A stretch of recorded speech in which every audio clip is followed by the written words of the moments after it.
dire due cose. Una, per quanto riguarda questi soldi che devono arrivare ai disoccupati o a quelli che da generazioni lavorano in nero, io ho partecipato a una riunione con l'Associazione Nazionale Comuni d'Italia per la Calabria e formalmente, ufficialmente mi hanno detto che sono d'accordo sulla mia proposta, quella di presentare questi elenchi, di inviare questi elenchi ai prefetti e poi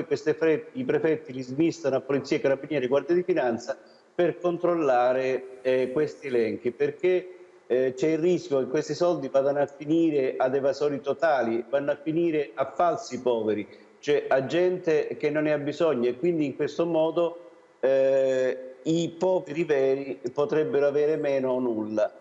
La seconda cosa che volevo dire, più di una settimana fa mi ha chiamato il presidente dell'Associazione Nazionale Bancari Italiani, l'ABI, il presidente dell'ABI,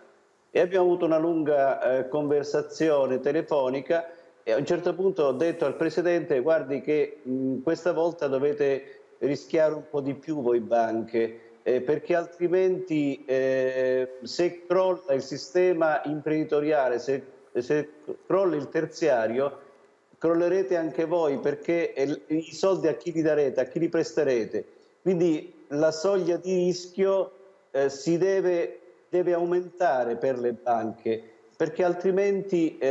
imploderà anche il sistema bancario. Il presidente dell'ABI d'accordo con questo mio ragionamento, e stiamo ragionando, stiamo discutendo per cercare di livellare le esigenze della banca, ma le esigenze di tutto il mondo imprenditoriale,